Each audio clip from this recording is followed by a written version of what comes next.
नमस्कार, आप देख रहे हैं न्यूज 18 बिहार झारखंड। मैं हूं आपके साथ सुकन्या सिंह। और सबसे पहले बात दिवाली की खुशियों की। देश भर में आज दिवाली का त्योहार मनाया जा रहा है। लोग सुबह से ही एक दूसरे को बधाई दे रहे हैं। दिवाली के दिन लक्ष्मी गणेश की पूजा की जाती है, साथ ही घरों में रोशनी की जाती है। माना जाता है कि 14 साल के वनवास के बाद प्रभु श्री राम अयोध्या लौटे थे, इसलिए स्वागत के तौर पर इस दिन साफ सफाई और साज सज्जा का खास ख्याल रखा जाता है। बिहार झारखंड में दिवाली खास तरीके से मनाया जाता है। इस बार दीपावली पर महासंयोग बन रहा है। ज्योतिषाचार्यों की माने तो ये दुर्लभ संयोग 1521 में बना था, जो शनिवार को भी है। इन ग्रहों के संयोग से दिवाली सुख, शांति और समृद्धि देगी। हालांकि स्वास्थ्य के प्रति सभी को सचेत रहना होगा। वहीं पंडितों के अनुसार लक्ष्मी पूजा का शुभ मुहूर्त आज शाम 5:28 से शाम 7:30 बजे तक है। अपना उद्बोधन दे।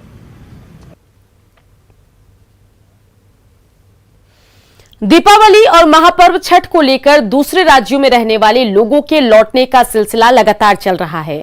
दिल्ली समेत दूसरे प्रदेशों से आने वाली ट्रेनों से लोग अपने परिवार के साथ पर्व मनाने बिहार पहुंच रहे हैं। दिल्ली से भागलपुर पहुंची विक्रमशिला एक्सप्रेस से सैकड़ों यात्री पहुंचे, जिनसे बात की संवाददाता राहुल ठाकुर ने। दीपों के पर्व दीपावली और लोक आस्था का महापर्व को लेकर दूसरे प्रांतों में रहने वाले लोग अब अपने घर की ओर वापसी करने लगे हैं। लंबी दूरी की ट्रेनों से यहाँ भागलपुर स्टेशन पर पहुँचकर फिर अपने गंतव्य स्थान की ओर जा रहे हैं। अभी विक्रमशिला एक्सप्रेस ट्रेन आई है। आप देख सकते हैं कि किस तरह से जो है दूसरे प्रांत में रहने वाले लोग यहाँ पहुँच रहे हैं। हम यहाँ जानने की कोशिश करते हैं, कहाँ से आ रही है? ये मतलब पर्व है, दीपावली और छठ है, क्या इसी को लेकर आप? हाँ, इसी को लेकर आ रहे हैं। कितना उत्साह है पर्व को? बहुत ज़्यादा। अब अपना पर्व है तो उत्साह तो रहेगा ही। तो यहाँ के आप मूल रूप से रहने वाले हैं? यहाँ के ही रहने वाले? हाँ, यहाँ के रहने वाले हैं, लेकिन रहते रायपुर में हैं। तो यहाँ पे अपने परिवारों के साथ पर्व मनाएंगे? हाँ। नाम आपका? स्वाति घोष। और भी हमारे साथ हैं, हम इनसे पूछते हैं, सर ये कहाँ से आ रहे हैं और कितना उत्साह है पर्व को लेकर? रायपुर से आ रहा हूँ। बहुत उत्साह है। हम बताइए, बहुत बड़ा पर्व है, फेस्टिवल है छठ, उसी में आए हैं। क्या दिवाली और छठ दोनों पे? दोनों। आगे पे कोई परेशानी भी है? नहीं, कोई परेशानी नहीं, आराम से कोई दिक्कत नहीं। तो देख सकते हैं कि किस तरह से लोगों में उत्साह और उमंग है जो दूसरे प्रांत में रहते हैं, क्योंकि यहाँ जो है दीपावली के साथ साथ जो लोक आस्था का महापर्व छठ है, इसकी जो छठा होती है, इस छठा में जो है लोग मोहित हो रहते हैं। और यही कारण है कि दूसरे प्रांत में जो लोग रहते हैं वो लगातार जो है अपने घरों की ओर लौट रहे हैं। सहयोग के बाजी के साथ राहुल, न्यूज 18 भागलपुर। दिवाली को लेकर बाजार सजे हुए हैं और लोग खरीदारी कर रहे हैं। खगड़िया में दिवाली के सामान के साथ हुक्का पाती की भी बिक्री हो रही है। दीपावली पर्व को लेकर के खगड़िया के बाजारों में भी रौनक देखी जा रही है। ये हम दिखाना चाह रहे हैं राजेंद्र चौक, जो खगड़िया का मेन बाजार है, वहाँ पे पूरा दीपावली की खरीदारी को लेकर के सामानें सजी हुई है। जो मिट्टी से बने हुए दिए हैं वो बिक रहे हैं। यहाँ पे जो सामान होते हैं, जो चीनी से, गुड़ से जो बना हुआ जो खिलौना होता है, वो पूरा इस मार्केट में बिक रहा है। जो दीपावली के दिन शाम में जो पूजा होती है, तो ये जो पूरा ग्रामीण इलाका है, वहाँ पे एक हुक्का पाती की एक प्रचलन है। वो एक संठी का आता है जो घर के लिए यूज किया जाता है। लक्ष्मी पूजा में बहुत ही ज़्यादा उसका महत्व होता है पूजा के टाइम में। हम लोग तो यहाँ पे दीपली और ये हुक्का पाती वगैरह सब खरीदने के लिए आए हैं, मतलब दीपावली के सामान। जो भीड़ की स्थिति है उसको देख करके यह समझा जा सकता है कि दीपावली पर्व को लेकर के खगड़िया के लोगों में भी काफ़ी उत्साह देखी जा रही है और लोग निकल करके खरीदारी करते हुए बाजार में नजर आ रहे हैं। दिग्विजय कुमार, न्यूज 18 खगड़िया। दीपावली को लेकर गया में रेडीमेड घरौंदा की बिक्री बढ़ गई है और इस बार बड़ी संख्या में लोग इसको खरीद रहे हैं। इस बार लकड़ी के साथ ही लोहे के चदरा से बनी रंगारंग घरौंदा लोगों को आकर्षित कर रहे हैं। करीब एक दशक से घरौंदा बेचने वालों ने बताया कि शहरों में लोग रेडीमेड घरौंदा ज्यादा खरीदते हैं। घरौंदे के बाजार का जायजा लिया सहयोगी अरुण चौरसिया ने। दीपावली के अवसर पर घरौंदा बनाने की परंपरा प्राचीन से ही रही है, लेकिन समय के बदलते समय के साथ इसके स्वरूप में भी बदलाव आ रहा है। आमतौर पर गांव में मिट्टी का घरौंदा बनाया जाता है और अभी भी ये परंपरा चल रही है, लेकिन जो शहरी इलाके हैं वहाँ बना बनाया हुआ घरौंदा की बिक्री होती है और जो आम लोग हैं वो खरीदारी करके घर ले जाते हैं। पहले शहरों में जो हलों में जो लकड़ी आती थी उसी लकड़ी से बनाया जाता था, लेकिन अब लकड़ी के साथ ही जो चदरा है उससे भी घरौंदा बनाया जा रहा है और उसकी बिक्री काफ़ी संख्या में होती है। हमारे साथ एक महिला है जो कई सालों से इस कारोबार से जुड़ी हुई है। अच्छा, आपका क्या नाम हुआ बताइए? रीना देवी नाम है। कितना दिन से घरौंदा से काम कर रहे हैं? हम 15 बरस से बेच रहे हैं। क्या बदलाव हुआ है इसमें? इसका बदलाव हुआ है, पहले लकड़ी के बेचते थे, अब 5 साल से निकला है टीना वाला, वही हम बेच रहे हैं। ये घरौंदा खरीदा जाता है और बच्चे जब यहाँ से ले जाते हैं तो उसकी सजावट करते हैं और फिर अपने तरीके से पूजा करते हैं।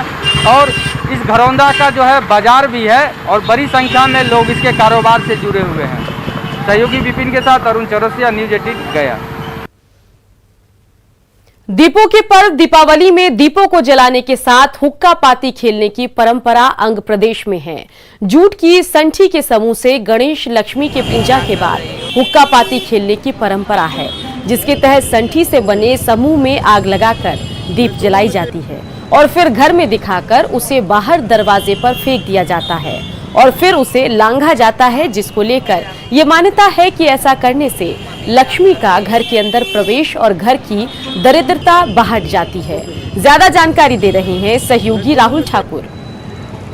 दीपावली दीपों का त्योहार है। कहीं ना कहीं यह प्रकृति प्रदत्त सामानों के, चाहे वो मिट्टी के बने हुए दीप हो या दिए के साथ साथ जो है जो लोकल सामान होते हैं उनका उपयोग होता है। आप देख सकते हैं कि जूट का जो यह संठी स्थानीय भाषा में इन्हें कहा जाता है, इस संठी का जो है एक समूह बनाया गया है। इस समूह का क्या उपयोग होता है दीपावली में, हम यहाँ के लोगों से ही जानते हैं। यहाँ दुकानदार हमारे साथ हैं। ये जो संठी के समूह बनाए हुए हैं, क्या इसका काम होता है और ये क्या कहलाता है? ये सर, इसको जिस दिन लक्ष्मी पूजा होता है उस दिन रात में इसको घर में जो दीपक जलाया जाता है वहाँ से जला के इसको बाहर निकाला जाता है। नहीं कहता है लक्ष्मी का दरबार, वो सिस्टम हम लोग करते हैं इससे। यह महत्व है क्या कि कहा जाता है कि इसको जलाने के बाद जो है इसकी एक परंपरा है और इस परंपरा के तहत जो है इसको इसी से दीप जलाए जाते हैं और दीप जलाने के बाद कहा जाता है कि लक्ष्मी का प्रवेश जो होता है अंदर होता है, जबकि घर का जो दरिद्र होता है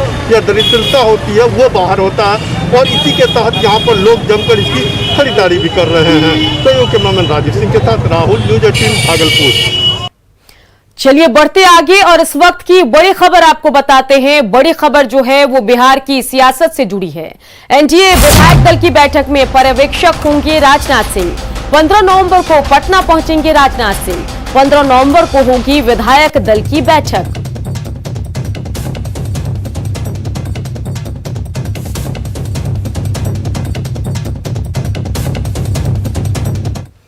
अगली अहम खबर आपको बताएं, जहां सुशील मोदी दिल्ली रवाना हो गए हैं। बीजेपी कोटे के मंत्रियों पर चर्चा करने के लिए दिल्ली पहुंचे हैं। केंद्रीय नेतृत्व के साथ अहम चर्चा होगी। तो इस वक्त की बड़ी खबर आपको बता रहे हैं। सुशील मोदी दिल्ली रवाना हुए हैं और बिहार सरकार में बीजेपी कोटे के कौन कौन मंत्री होंगे उनके नामों पर चर्चा करेंगे सुशील मोदी। केंद्रीय नेतृत्व के साथ उनकी चर्चा होगी। और इन सबसे पहले नीतीश कुमार ने राज्यपाल से मुलाकात कर इस्तीफा दिया, जिसके बाद नई सरकार के गठन का रास्ता साफ हुआ। 15 नवंबर को एनडीए विधायक दल की बैठक होगी, जिसमें नेता का औपचारिक रूप से चुनाव होगा।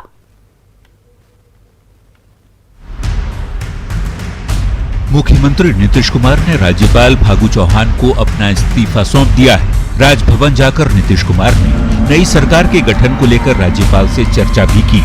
इससे चंद मिनट पहले नीतीश कैबिनेट की आखिरी बैठक भी हुई, जिसमें विधानसभा भंग करने के प्रस्ताव को मुख्यमंत्री ने मंजूरी दी।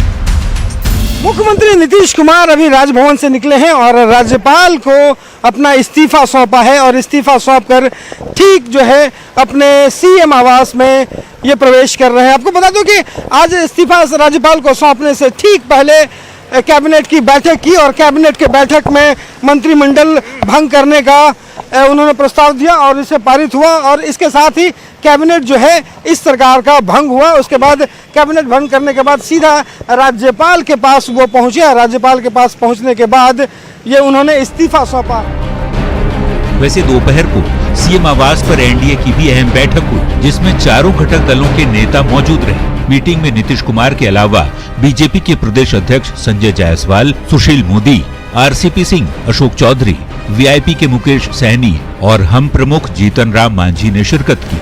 बैठक के बाद मुख्यमंत्री नीतीश कुमार ने मीडिया को जानकारी दी कि रविवार यानी 15 नवंबर को एनडीए की फिर से अहम बैठक होगी, जिसमें एनडीए के नेता के चयन के साथ ही आगे की रणनीति पर चर्चा की जाएगी।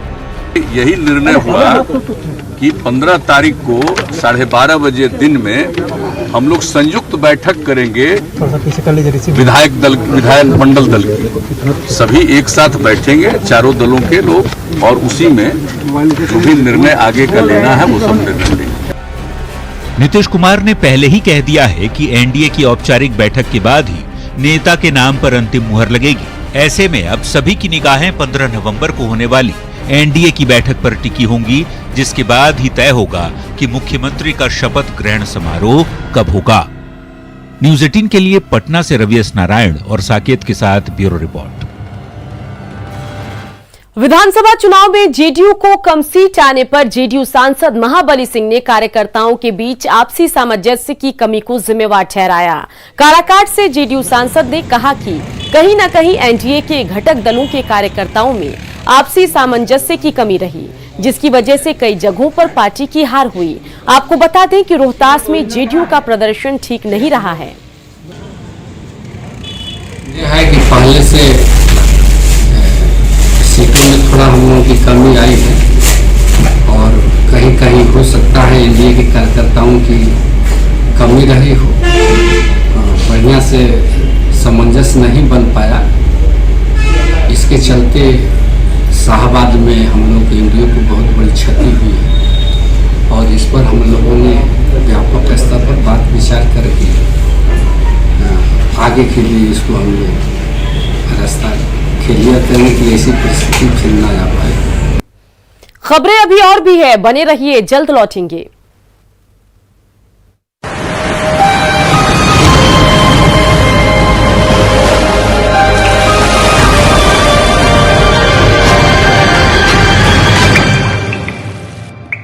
कांग्रेस विधायक दल का नेता भागलपुर से विधायक अजीत शर्मा को चुना गया है। छत्तीसगढ़ के सीएम भूपेश बघेल ने इसकी घोषणा की। बघेल ने बताया कि सभी विधायकों ने अपना नेता चुन लिया है, पार्टी में किसी भी तरह का विरोध नहीं है।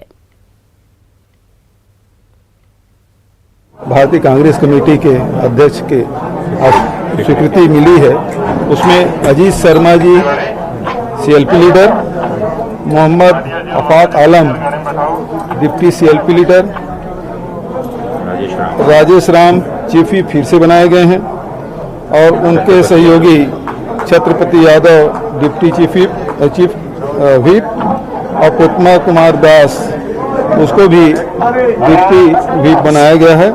आदरणीय सोनिया गांधी जी और आदरणीय राहुल गांधी जी जिम्मेदारी दी है, उसको मैं बेखूबी निभाऊंगा और कांग्रेस पार्टी को सदन के साथ साथ पूरे बिहार में मजबूत करने का काम करूंगा।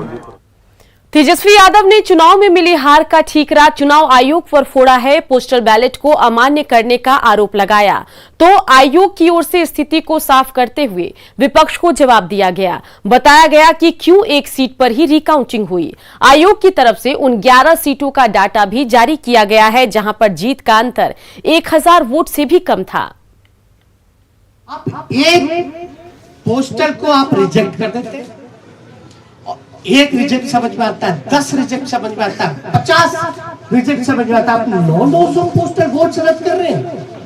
और किससे पूछ करके इलेक्शन कमीशन ने गिनती जो है लास्ट में पोस्टल का किया और रद्द करने का काम किया। महागठबंधन के नेता तेजस्वी यादव ने विधानसभा चुनाव में मिली हार के लिए चुनाव आयोग की कार्यशैली पर सवाल खड़े कर पूछा था कि बगैर किसी औचित्य के कई 100 डाक मतों को अमान्य घोषित कर दिया गया था। इस पर चुनाव आयोग ने एक आंकड़ा जारी करते हुए पूरी स्थिति को साफ कर दिया है। आयोग की तरफ से जानकारी दी गई है कि केवल एक सीट नालंदा की हिलसा के लिए ही रिकाउंटिंग हुई। मतदाता अभिकर्ता द्वारा साइन करके दिया गया है कि हमको कोई आपत्ति नहीं है। ऐसे परिस्थिति में पुनः ईवीएम का रिकाउंट करना उचित नहीं होगा, क्योंकि आपने इतना पोलिंग स्टेशंस का काउंटिंग में कभी किसी अभिकर्ता द्वारा या इलेक्शन एजेंट द्वारा या कैंडिडेट द्वारा रिकाउंटिंग के लिए रिक्वेस्ट नहीं किया। चुनाव आयोग ने स्पष्ट तौर पर बताया कि क्यों और किस सीट के लिए रिकाउंटिंग की जाती है। मतलब जब रिजेक्टेड डाक बैलेट से जीत के मतों का अंतर कम होता है तभी उस सीट की दोबारा काउंटिंग कराई जाती है। इसके लिए चुनाव आयोग ने ऐसी 11 सीटों का आंकड़ा भी मुहैया कराया है जहां पर उम्मीदवारों की जीत के मतों का अंतर 1000 से कम था। इन सीटों पर यदि नजर दौड़ाएं, प्रत्याशी जीते मतों का अंतर 777 था। अमान्य डाक बैलेट 247 जबकि वैध डाक बैलेट 792 था। और परबत्ता सीट पर जेडीयू प्रत्याशी की जीत हुई, मतों का अंतर 951 था। अमान्य डाक बैलेट यहाँ 145 थे जबकि वैध डाक बैलेट 958 थे।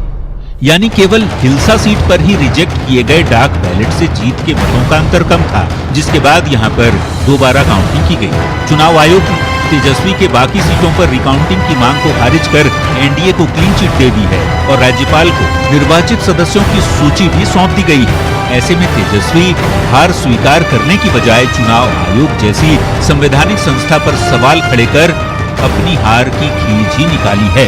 Bureau report, news 18। और इसी के साथ बुलेटिन में इतना ही। आप बने रहिए न्यूज़ 18 बिहार झारखंड के साथ।